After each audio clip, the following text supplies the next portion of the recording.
That's right. Well, the way it would work basically is you'd have a bill that's voted at committee, it would go to the rules, and then probably the way it would work is the rules committee would vote by a majority vote whether to have a closed bill or not. And that's going to be a discussion with myself and Representative John Deal and the leadership team of exactly what parameters we want.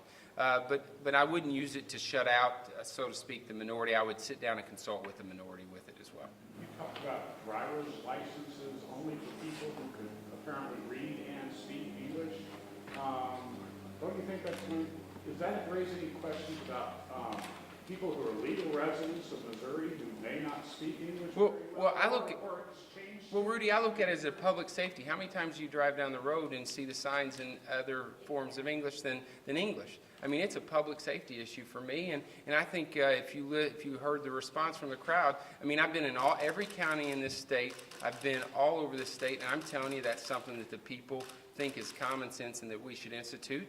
And you know what? We're elected by those people to be their voice, and that's exactly what we intend to do. But do you think that would discourage exchange students from foreign nations who would come to Missouri if they couldn't drive? Listen, we don't give. Listen, well, I would say this. I would say this, Rudy. Hold on, you got it. Well, you stirred up a hornet's nest, Rudy. I would say this, that we just don't issue anybody a doctor's license just because they want to be a doctor. They have to meet certain criteria. And I believe that if you're on the roads, it's a public safety issue if you can't read the signs, period.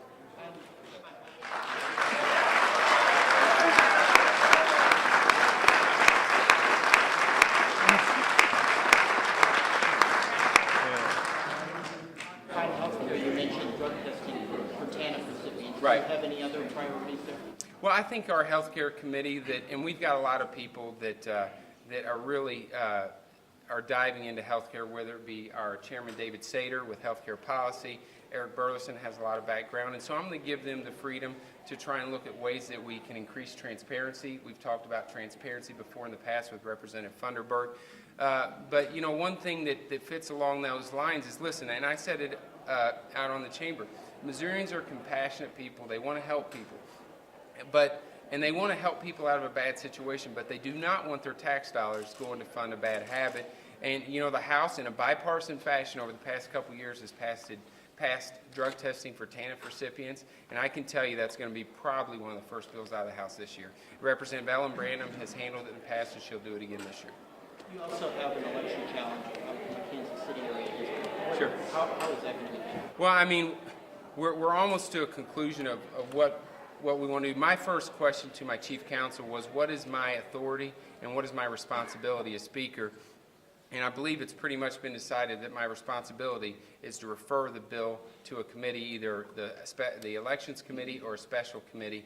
And you know, this has happened before. There's been previous election contests, and that's how they've been handled. And I will let the chairman of that committee decide what to do with it from there. Have you decided whether to make it a special committee? I'm probably going to make it a special committee.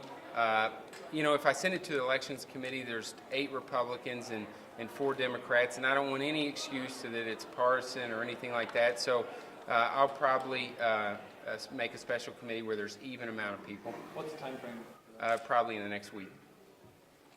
Would you mind explaining some of the staff cuts we're seeing in the House this session? Say that again? Would you mind explaining some of the staff cuts we're seeing? Sure.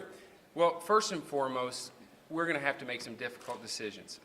You know, we're going to have to make decisions that maybe schools might lose money and lose teachers. You know, I've got corrections facilities in my district, and we may have to cut corrections officers, and there's a lot of things that may be on the table. And I couldn't in good faith do that if we don't even make our House employees work a 40-hour work week.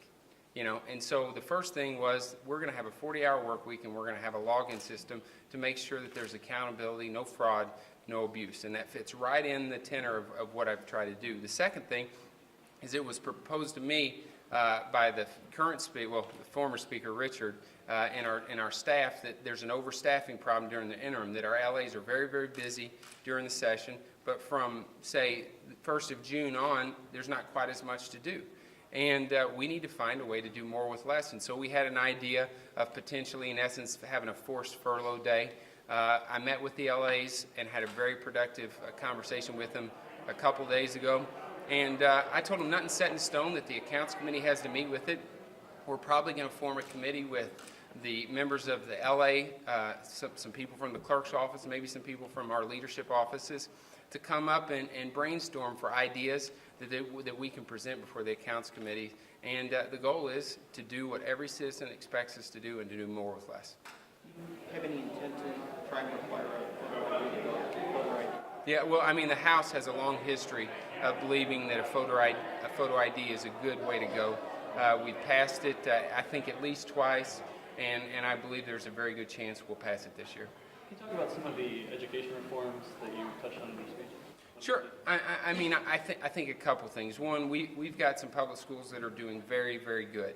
But then we've got some that are failing, and we need to figure out ways that we can improve them. And in the status quo, every year, people that are opposed to education reform say, no, this isn't a good idea, this is a good idea, but they don't come up with any alternative solutions, and we continue to shuffle thousands of kids through schools that just aren't doing their job. So, one of them with Representative Dickhouse, is Representative Dickhouse here?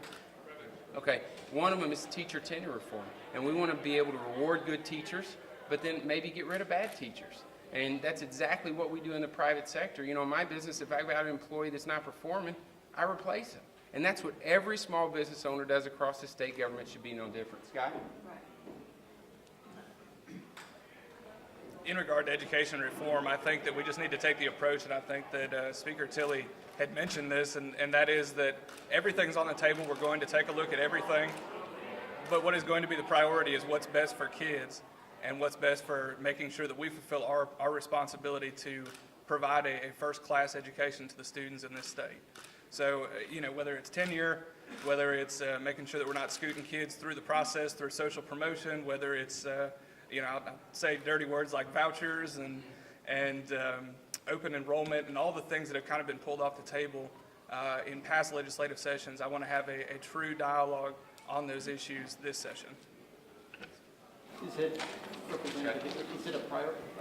there some of these that are higher priority for you than others?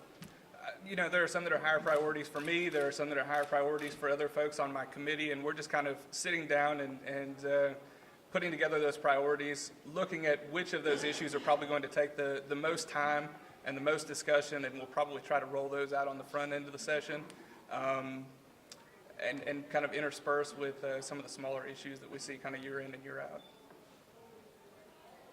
Speaker Tilley, I noticed you didn't mention eliminating the income tax, fair tax in your speech. Is that off the table, or? No, I've been pretty steadfast that anything that I believe can help create jobs is going to be on the table. I think phasing out the state income tax with the consumption-based tax should be on the table. The House has passed it. They passed it with Democratic support last year. And if the bill's filed, I'll refer it to committee, and I would be happy to support it on the House floor.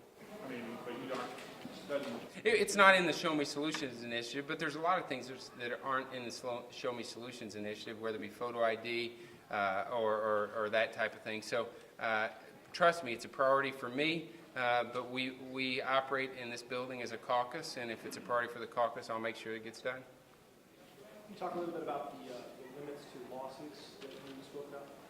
Sure. I mean, I think in particular, there's been cases where you've had nuisance lawsuits against farmers across the state, whether it be for odor or anything, and then it gets adjudicated, and then 5 years later they file the same lawsuit. I just don't think that's right. And so Stanley Cox, who is our chairman of the judiciary, will probably be working on that issue. Anything else? Well, thank you guys for being here today. It's an honor to serve as speaker. It's an honor for all of us to serve in the Missouri House.